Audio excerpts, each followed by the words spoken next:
percaya Allah yang kekal, yang oleh sabda kita kenal. Bapa pencipta alam semesta, yang mengasihi manusia. Aku percaya putra tunggalnya yang disalibkan di Golgota, yang dari kubur bangkit dan menang, naik ke surga dalam terang. Aku percaya pada Roh Kudus yang mendiami kita terus. Aku percaya gereja yang esa, ku jadi suci di dalamnya.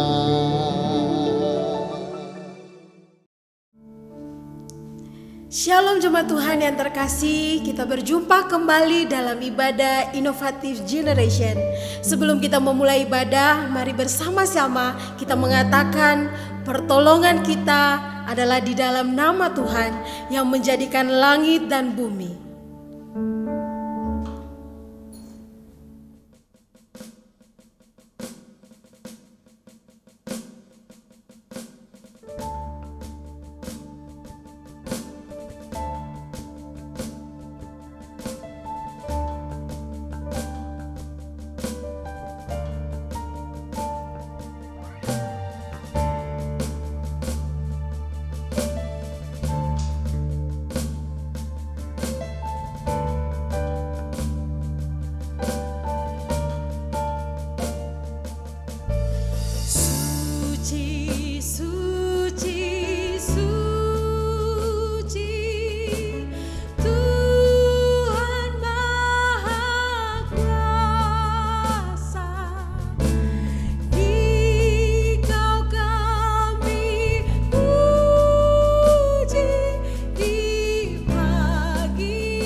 kita datang kepada Tuhan dengan kesungguhan mengaku dosa dan memohon pengampunan.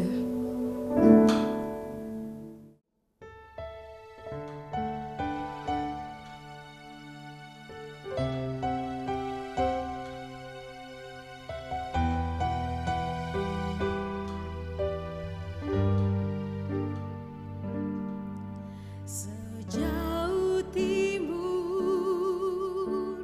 dari barat, Engkau membuang dosa.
Mari kita bersuka cita menyambut berita anugerah sebagaimana dalam Mazmur pasal 103 ayat 8 sampai dengan 12. Tuhan adalah penyayang dan pengasih, panjang sabar dan berlimpah kasih setia.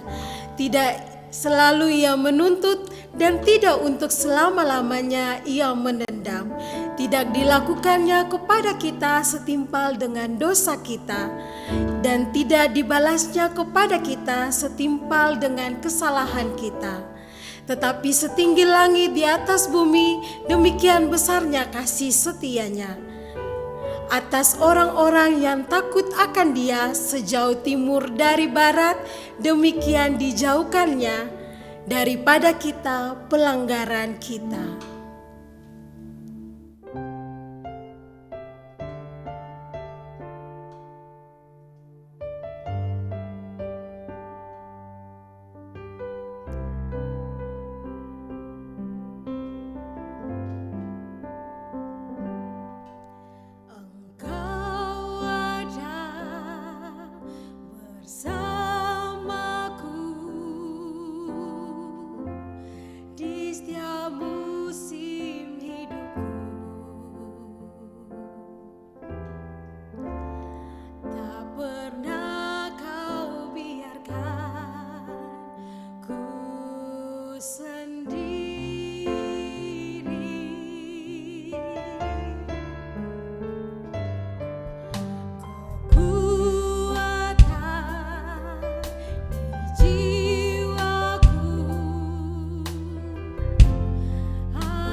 Mari kita satu dalam doa, kita mohon nikmat dari Tuhan, tuntunan Roh Kudus, kita berdoa. Kami mengucap syukur kepadamu Tuhan, karena kebaikan-Mu, kemurahan dan penyertaan-Mu bagi kami. Saat ini kami akan belajar bagian firman Tuhan di dalam Alkitab.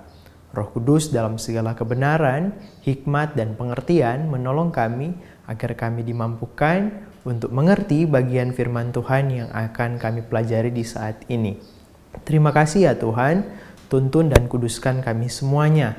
Dalam nama Tuhan Yesus Kristus, firman yang hidup, kami berdoa. Amin. Di saat ini kita akan membaca bagian firman Tuhan yang sama-sama kita baca dalam Amsal pasalnya yang ke-4 ayat 13 sampai ayatnya yang ke-18. Amsal pasal 4 ayat 13 hingga 18. Demikian firman Tuhan. Berpeganglah pada didikan, janganlah melepaskannya. Peliharalah dia, karena dialah hidupmu. Janganlah menempuh jalan orang fasik, dan janganlah mengikuti jalan orang jahat. Jauhilah jalan itu, janganlah melaluinya. Menyimpanglah daripadanya dan jalanlah terus. Karena mereka tidak dapat tidur bila tidak berbuat jahat. Kantuk mereka lenyap bila mereka tidak membuat orang tersandung. Karena mereka makan roti kefasikan dan minum anggur kelaliman. Tetapi jalan orang benar itu seperti cahaya fajar yang kian bertambah terang sampai rembang tengah hari. Demikian firman Tuhan. Yang berbahagia ialah yang mendengar dan memelihara firman Tuhan dalam kehidupannya sehari-hari. Ya, Bapak Ibu, saudara-saudara yang diberkati Tuhan, kita mendengar apabila Manchester United, tim sepak bola yang cukup digandrungi banyak orang, apabila mengalami kemenangan, langsung otomatis akan menyanyikan lagu Glory, Glory Man United, Glory, Glory Man United, Glory, Glory Man United, as the Reds go marching on. Dengan kebanggaan, dengan penuh percaya diri, supporter akan menyanyikan apabila tim tersebut mengalami kemenangan. Dan baru saja Manchester United mengalami kemenangan ketika berhadapan dengan musuh bebuyutan mereka, Liverpool, dengan skor akhir 2-1. Tapi beberapa waktu sebelumnya mereka mengalami cukup terpukul, mengalami kekalahan yang cukup teruk, cukup parah karena kalah dari lawan mereka 4-0 ketika melawan Bradford. Nah, dalam konteks yang demikian, dalam pertandingan atau dalam sebuah perlombaan, dalam sebuah proses untuk mencapai kemenangan, orang membutuhkan yang namanya strategi atau kata lain taktik. Taktik atau strategi ini dibutuhkan untuk mencapai kemenangan. Jadi orang merancangkan dengan semaksimal mungkin ide mereka rumuskan, mereka bentuk sedemikian sehingga dapat mencapai titik kemenangan. Rencana yang baik dan proses yang baik, kinerja yang baik diharapkan dapat mencapai tujuan yang baik atau kemenangan itu sendiri. Apakah ke depan tim sepak bola ini akan terus dapat mempertahankan kemenangan mereka? Ya, tidak ada yang tahu. Tapi segala kemungkinan mereka persiapkan dengan strategi yang matang adalah hal yang pasti. Jadi segala kemungkinan dapat terjadi dan mereka dapat mempersiapkan segala kemungkinan itu dengan taktik atau strategi yang baik. Jadi di saat ini kita akan belajar bersama bagian tentang taktik atau intrik. Nah, terkesan dua kata ini cukup sama ya, cukup mirip antara taktik dan intrik. Namun sebenarnya antara taktik dan intrik punya pemaknaan yang cukup berbeda. Baik taktik bicara tentang strategi untuk mencapai kemenangan dan sifatnya itu netral. Sementara intrik adalah upaya yang dilakukan baik secara personal maupun perorangan bersama-sama berkolaborasi untuk mencapai kemenangan mereka dengan segala cara, bahkan dengan cara yang tidak baik, dengan cara yang jahat, yang keliru, bahkan palsu, manipulatif, dan lain sebagainya. Waktu-waktu ini kita melihat di berita kita, di media-media kita, baik media massa, media cetak, di majalah, di koran, bahkan di dalam media sosial, entah di Twitter, Instagram, dalam bentuk foto, ulasan, juga story, bahkan dari reels yang menggambarkan betapa kita berhadapan dengan permainan yang cukup sengit, pembunuhan seorang brigadir yang dilakukan oleh seorang inspektur jenderal, pimpinannya sendiri, anak buahnya yang katanya sangat dekat dan telah diperlakukan seperti anak sendiri di dalam rumah mereka, di dalam kehidupan keluarga si atasan ini. Jadi dengan segala rancangan dan siasat mereka berupaya melakukan pembunuhan berencana yang kemudian diulas, diatur ceritanya bahwa ini adalah tembak-menembak karena terjadi kekerasan seksual dan lain-lain. Betapapun motif belum kita ketahui sampai hari ini, tetapi fakta yang dapat kita lihat bahwa pembunuhan yang keji telah terjadi. Nah, hal tersebut menggali nurani kita sebagai manusia, bahwa ternyata manusia yang dibekali oleh Tuhan hikmat dan pengertian, akal budi dan pengetahuan, bahkan kebijaksanaan, diperlengkapi dengan sedemikian rupa itu pada praktiknya tidak seperti, tidak ideal sebagaimana yang diharapkan, yakni manusia dapat mengerjakan dengan baik, dengan strategi yang baik, dengan perencanaan yang baik, untuk tujuan dan motivasi dari motivasi yang baik. Tujuan yang baik dari motivasi yang baik. Manusia kemudian jatuh pada nafsu-nafsu yang membuat mereka yang penting puas, yang penting tujuan mereka tercapai, apapun jalannya.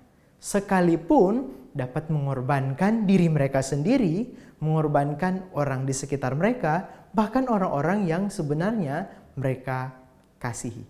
Jadi apapun harga, berapapun harga yang harus dibayar, mereka dengan rela, dengan tega melakukan untuk mencapai tujuan. Itu yang disebut dengan intrik. Itulah intrik itu. Intrik adalah jalan atau adalah sarana untuk mencapai tujuan yang semata-mata kemenangan yang sifatnya adalah untuk pemuasan diri sendiri. Jadi orang bisa sikut sana, sikut sini, bisa tikung sana, tikung sini, dengan licin bermanuver untuk mencapai tujuan mereka. Apapun caranya, bagaimanapun itu. Dan itulah fakta kita. Dalam fakta keseharian kita menemukan ada orang yang dengan berani, dengan penuh kepercayaan diri, membangun strategi yang baik, dengan taktik yang baik. Tapi di saat yang sama ada orang yang sangat tega menggunakan intrik yang jahat. Itu ada dua pihak. Tapi di tengah ada pihak yang namanya silent majority. Orang-orang yang jumlahnya banyak tapi diam. Jadi ada orang-orang yang memiliki taktik yang baik, ada orang-orang yang intriknya gila-gilaan, palsu, manipulatif.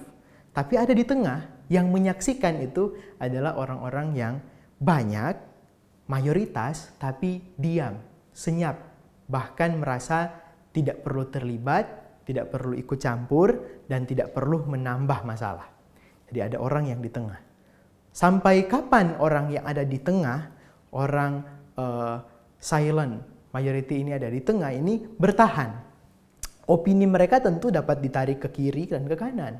Bisa kepada taktik yang baik, namun bisa juga opini mereka digiring kepada intrik yang keliru. Bahkan ketika berita kemarin tentang kasus tersebut mulai menguak, ketika awal diberitakan, kita semuanya tertipu dengan pemberitaan yang pro terhadap pelaku. Dengan pemberitaan yang bahwa ini terjadi tembak menembak, kita dipalsukan, kita benar-benar ditipu, opini kita betul-betul ditipu dan diarahkan kepada hal yang keliru, kepada intrik yang palsu. Nah, belajar dari hal itu, maka kita lihat bahwa ternyata dalam fakta keseharian kita itu ada orang yang benar-benar tidak memiliki perikemanusiaan. Dan kita melihat bahwa jangan-jangan kita menjadi bagian dari orang yang diam saja. Atau kita menjadi orang yang turut terlibat melakukan sekalipun hal yang kecil dalam keseharian kita. Atas nama kebaikan diri sendiri, kita melegalkan berbagai cara untuk menguntungkan kepentingan kita. Atau kita menjadi orang-orang yang baik, orang-orang yang punya nurani, tapi juga punya akal untuk menyusun strategi dan taktik yang positif. Nah, Bapak Ibu, Saudara yang diberkati oleh Tuhan, pada bagian firman Tuhan yang kita saksikan bersama di saat ini, bahwa kita diajak untuk bersama-sama berpegang pada kebenaran, berpegang pada didikan, pada hikmat, pada nurani, pada kebenaran yang sesungguhnya yang ada di dalam kehidupan kita. Nilai moral, bagaimana nurani kita benar-benar peka dengan keberadaan di sekitar kita, untuk tetap mengatakan ya pada yang benar dan tidak pada yang salah.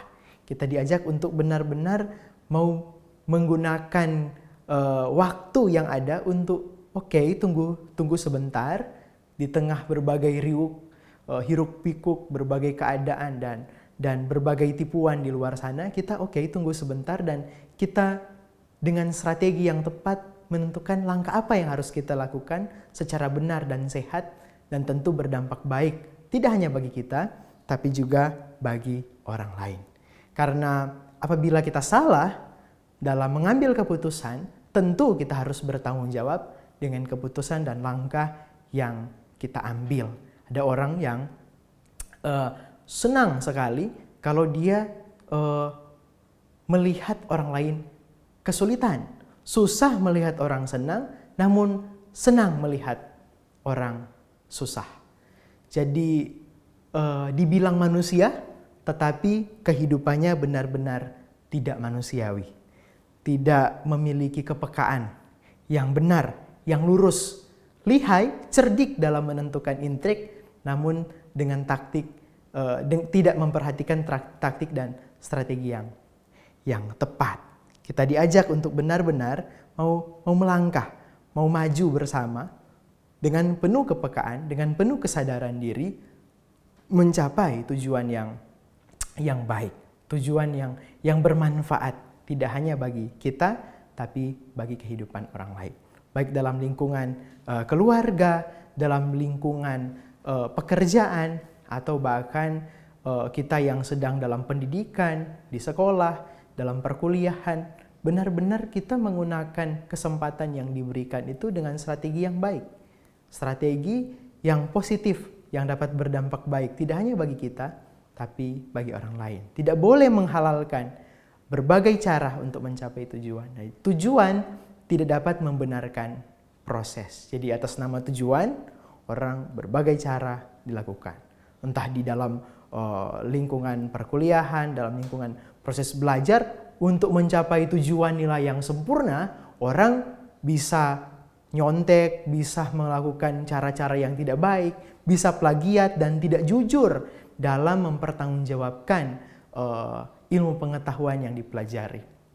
Atau dalam pekerjaan untuk mendapat keuntungan yang besar dengan sengaja, dengan intrik yang jahat merugikan pihak lain. Jadi yang secara manusiawi untungnya sebenarnya untungnya 30% dari produk yang dijual, ya atas nama supaya kita cepat kaya, cepat mendapat keuntungan, kita terlihat lebih wah bisnis kita mungkin bisa menipu, bisa melakukan berbagai cara, merusak orang lain dan menguntungkan kita saja. Merusak lawan atau rekan bisnis kita dan menipu konsumen kita.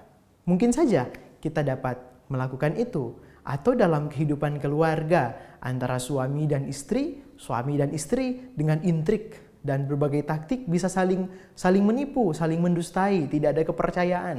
Antara satu menggunakan kesempatan yang diberikan, yang kepercayaan yang diberikan justru tidak digunakan dengan baik.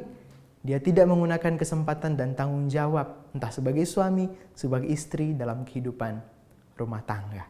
Nah, kita diperhadapkan dengan pilihan. Saat ini kita harus memilih, kita harus melangkah. Pertanyaan besarnya, apa yang harus kita lakukan? Satu-satunya pilihan adalah berdampak baik. Kita adalah orang-orang yang baik, orang-orang yang telah diselamatkan, telah dipulihkan oleh Tuhan. Maka kita sebagai orang-orang baik, untuk mempertahankan identitas orang baik itu adalah merancangkan, menstrategikan, melangkah dengan cara yang baik, dengan motivasi yang baik, berangkat dari motivasi yang baik itu mencapai tujuan yang baik untuk kemuliaan nama Tuhan. Sehingga jalan yang kita tempuh seperti fajar yang menembus kegelapan hingga rembang tengah hari. Kita sama-sama berproses mencapai taktik yang tepat bagi kemuliaan nama Tuhan. Amin. Mari kita satu hati, kita berdoa. Kami mengucap syukur kepadamu Tuhan, di saat ini kami boleh belajar bersama bagian firman Tuhan di dalam Alkitab. Tolong kami Tuhan agar dengan hikmat-Mu, dengan pengertian-Mu, kami benar-benar dapat terus menjadi orang baik, terus mempertahankan kebenaran yang kami pegang, yang kami percaya berasal daripada-Mu, daripada kebenaran firman-Mu. Biarlah kami dimampukan Tuhan untuk dengan taktik yang baik, taktik dan strategi yang benar, mencapai tujuan yang mulia bagi kemuliaan nama Tuhan. Jangan biarkan kami melangkah dengan intrik yang keliru, yang palsu, manipulatif, merugikan diri kami, bahkan merugikan dan menyakiti orang lain. Tolong kami Tuhan, agar kami dimampukan melangkah sesuai dengan terang firman-Mu. Dalam nama Tuhan Yesus kami berdoa. Amin.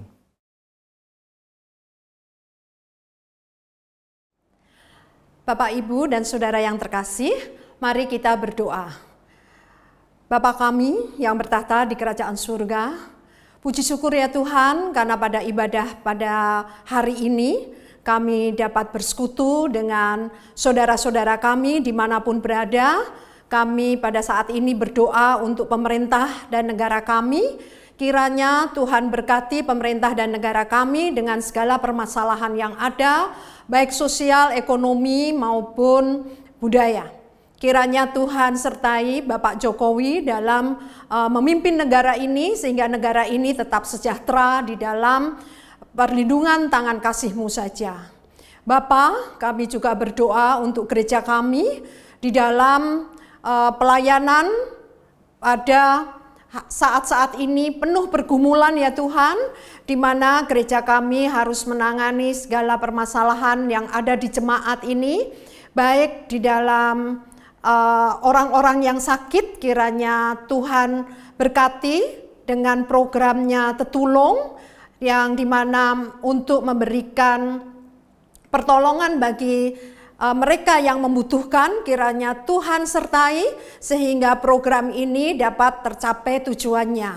Demikian pula untuk anak-anak kami yang mengalami permasalahan di dalam pendidikan. Kiranya Tuhan pimpin dan saudara-saudara kami ini dapat menyelesaikan studinya dengan baik, dengan lulus yang memuaskan dan dapat memperoleh pekerjaan yang sudah Tuhan sediakan. Demikian pula untuk mereka yang bergumul karena masalah-masalah lain, Tuhan sertai sehingga dapat menyelesaikan permasalahan itu dengan penuh sukacita, karena Tuhan sendiri pula yang menyelesaikan permasalahan yang ada. Tuhan Maha Baik yang senantiasa melimpahkan berkat kepada kami, Pada saat ini pula kami bersyukur karena Tuhan telah memberi kesempatan kepada kami untuk mengumpulkan persembahan. Kiranya persembahan ini Tuhan berkati sehingga layak di hadapan Tuhan dan dapat berguna bagi pelayanan gereja kami. Tuhan berkati pula yang mengelola persembahan ini, berikan hikmat dan kebijakan sehingga persembahan ini tepat guna bagi kebutuhan gereja GKI Gejayan ini. Doa ini kami panjatkan dalam nama Putramu yang tunggal, Tuhan kami Yesus Kristus. Amin. Mari bersama kita mempersembahkan hidup kita bagi Tuhan dengan mengingat 1 Tawarik pasal 16 ayat 29. Berilah kepada Tuhan kemuliaan namanya, bawalah persembahan dan masuklah menghadap Dia. Sujudlah menyembah kepada Tuhan dengan berhiaskan kekudusan.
Jemaat Tuhan, mari kita kembali pada kehidupan kita dan terimalah berkat dari Tuhan.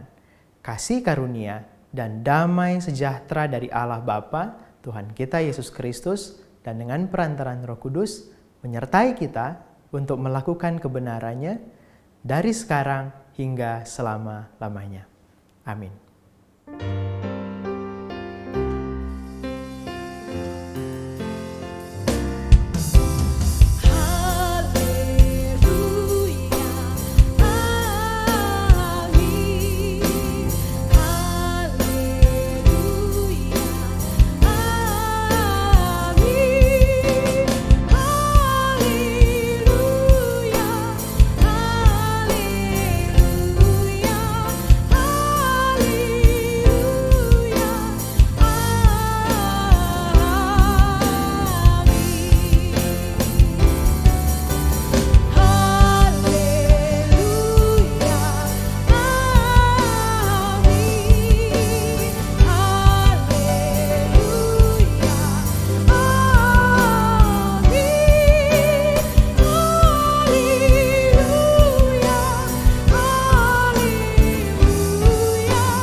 Sampai bertemu di ibadah Inovatif Generation selanjutnya.